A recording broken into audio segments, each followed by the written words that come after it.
सिंह क्या आपकी ऐसी की तैसी कराए, जाट सुखदेव सिंह को गाली दे, सुखदेव सिंह सुने और सरपंच की तरफ आंख उठा करके देख ले तो आंख निकाल लूंगा, अगर उंगली करेंगे तो हाथ काट दूंगा।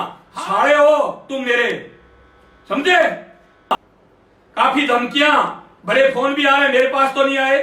जो ऑफिस में लड़के फोन अटेंड करते हैं उनके पास आ रहे हैं, जो कहते हैं ना सुखदेव सिंह जाट विरोधी है। सुखदेव सिंह क्या आपकी ऐसी की तैसी कराए, जाट सुखदेव सिंह को गाली दे, सुखदेव सिंह सुने। पलाड़ा सरपंच महिला सरपंच है। मैंने किसी विधायक का नाम नहीं लिया, मैंने कहा था जो विधायक पलाड़ा सरपंच को सस्पेंड करवा रहा है, निलंबित करवा रहा है, वो आ जाए या उसके चमचे आ जाएं और सरपंच की तरफ आंख उठा करके देख ले तो आंख निकाल लूंगा, अगर उंगली करेंगे तो हाथ काट दूंगा। हाँ, वो महिला सरपंच है, काट दूंगा, अभी भी बोल रहा हूं और पहले भी काटी है, पता है ना? ओ बड़ुओ, क्या तुम राजनीति करते हो?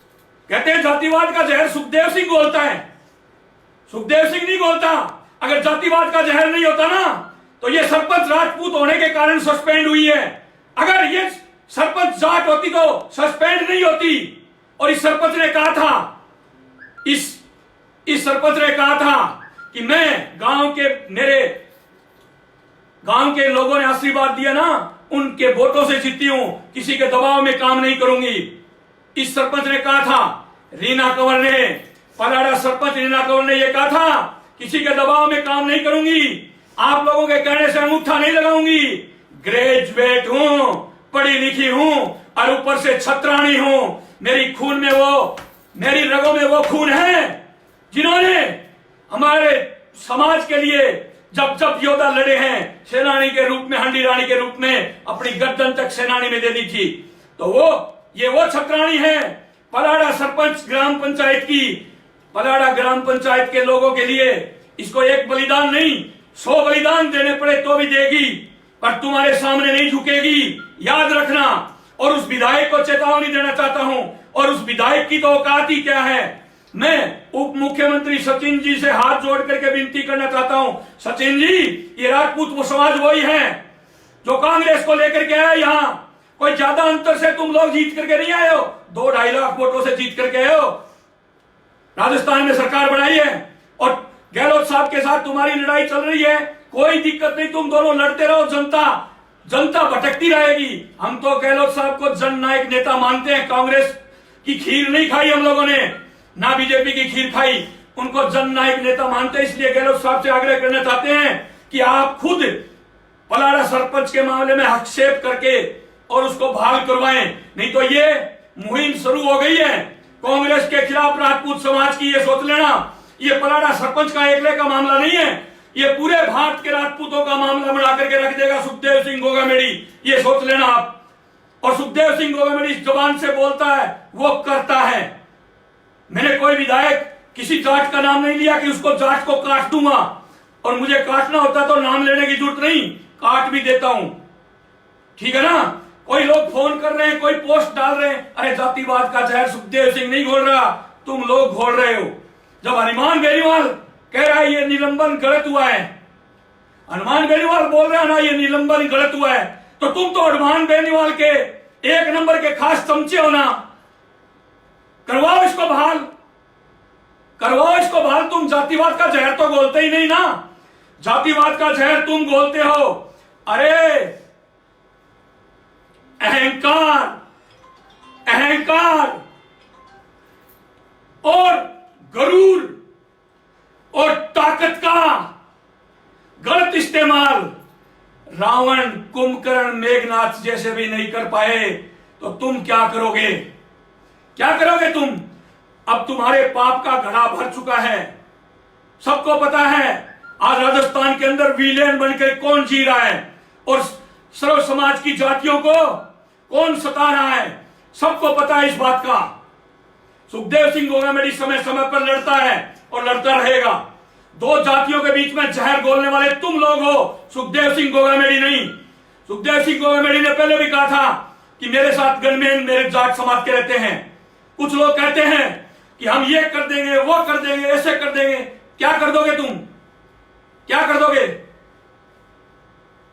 ये पूरे समाज के लिए नहीं बोल रहा मैं उन चमचे दलालों के लिए बोल रहा हूं जो 10-15 फुदक रहे हैं, जो पोस्ट डाल रहे हैं। अरे तिलक निकाल करके जुहारी दिया करो मुझे, समझ गए ना? साड़े हो तुम मेरे, समझे?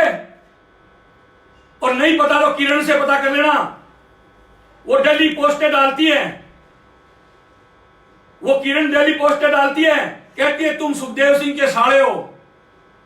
जो 10-15 लोग हैं ना, उनको कह रहा हूं मैं, ये बात पूरे समाज को नहीं बोल रहा। पूरे समाज के लोग मेरे साथ भी रहते हैं, जाट समाज के लोग मेरे साथ भी रहते हैं, मेरे गनमैन भी रहते हैं, मेरे भाई भी हैं, हमने धर्मे के भी कर रखे हैं। पर वो आप लोगों की तरह भड़ुआगिरी नहीं करते, जाति का जहर नहीं घोलते, समझे क्या? पलाड़ा सरपंच को बर्खास्त करवा करके तुम घी के दिए चसाओगे। घी के दिए तो जब लंका के ऊपर जीत करके राम आएगा ना, उस दिन जलेंगे। और वो लंका तुम हो, तुम्हारे ऊपर जीत जिस दिन पलाड़ा सरपंच की होगी ना, उस दिन घी के दिए सुखदेव सिंह जलवाएगा पूरे राजस्थान में, ये बात सोच लेना। नमस्कार साथियों, पिछले 3-4 दिन से नागौर के पलाड़ा ग्राम पंचायत के सरपंच का जो निलंबन का जो मैटर चल रहा है, एक प्रकरण जो सोशल मीडिया और समाचार पत्रों के माध्यम से सब लोगों के ध्यान में है। उस सरपंच के पति द्वारा पंचायत भवन में जिस तरीके से दलित अध्यापकों के साथ किस तरीके का बर्ताव किया गया, गाली गलौज की भी अभद्र भाषा का प्रयोग किया गया, उस वीडियो के आउट होने के बाद प्रशासन द्वारा पूरी जांच करके सरपंच को निलंबित किया जाता है। उसके बाद फिर भी अगर लोग संतुष्ट नहीं हो तो कानून व्यवस्था है, लोकतांत्रिक प्रणाली हमारे देश में, राजस्थान में है, उसकी आप अपील प्रशासन में, कोर्ट में और अन्य जरिए आप लोग कर सकते हैं। लेकिन उसके बाद सुखदेव सिंह गोगामेडी जिसका बयान आता है, जो खुलेआम जनता द्वारा चुने हुए विधायक भाई रामनिवास गावड़िया जी के लिए और खुलेआम जिस तरीके से अभद्र, ओछी, नीच भाषा का प्रयोग किया गया है, मैं उसका सख्त खिलाफ हूं। मैं माननीय मुख्यमंत्री जी से, जो खुद उनके पास गृह मंत्रालय है, उनसे निवेदन करना चाहता हूं कि आप स्वयं इस पूरे प्रकरण पे संज्ञान लेकर ऐसे असामाजिक तत्व, समाज कंटक, जिन्होंने पहले भी नागौर, इस राजस्थान में समाजों को आपस में लड़ाने का काम किया, जातीय संघर्ष की स्थिति नागौर और राजस्थान में बनाने का प्रयास इन लोगों ने किया, और आज किस तरीके से इन लोगों के हौसले कितने बढ़ गए हैं कि किस तरीके से विधायक के लिए इस तरीके की भाषा ये प्रयोग कर रहे हैं। सुखदेव सिंह गोगामेडी के खिलाफ पूर्व में मुकदमे लगे, उनकी जांच अभी भी चल रही है। मैं मुख्यमंत्री जी से निवेदन करना चाहूंगा कि जिस तरीके से विधायक और खुलेआम समाजों को टकराने की जिस तरीके की भाषा सुखदेव सिंह गोगामेडी द्वारा की गई है, उसके खिलाफ संज्ञान लेकर मुकदमा दर्ज करें और ऐसे आदमियों को कानून के रास्ते से जेल का रास्ता दिखाने का काम आप करें। क्योंकि नागौर हमेशा से वीरों की धरती रही है। किसान आंदोलनों का आगाज नागौर की धरती से हुआ। वीर तेजाजी महाराज, जिन्होंने गायों की रक्षा के लिए अपने प्राण त्याग दिए, उनकी जन्मस्थली नागौर है। मीराबाई, जिन्होंने भक्ति में लीन होकर अपनी जान दे दी, उनकी जन्मस्थली नागौर है। तो मैं आप सबसे ये निवेदन करना चाहता हूं कि इस प्रकरण को तुरंत प्रभाव से संज्ञान में लेकर इस पर कार्रवाई होनी चाहिए। और मैं सुखदेव सिंह गोगामेडी और जो इस तरीके की ओछी हरकतें जो लोग कर रहे हैं और जो आपराधिक तत्व हैं, उनसे कहना चाहूंगा कि आप लोग अगर चाहते हैं कि आपने कहा है कि लॉकडाउन के बाद मैं नागौर आऊंगा और हम लोग सबको देख लेंगे, तो मैं आपसे कहना चाहता हूं कि आप लॉकडाउन के बाद जब नागौर आएंगे, हम लोग आपको नागौर की सीमाओं पर तैयार मिलेंगे। नागौर की युवा, नागौर के किसान ना कभी झुके हैं, ना कभी झुकेंगे। जय हिंद, जय भारत, राम राम साहब।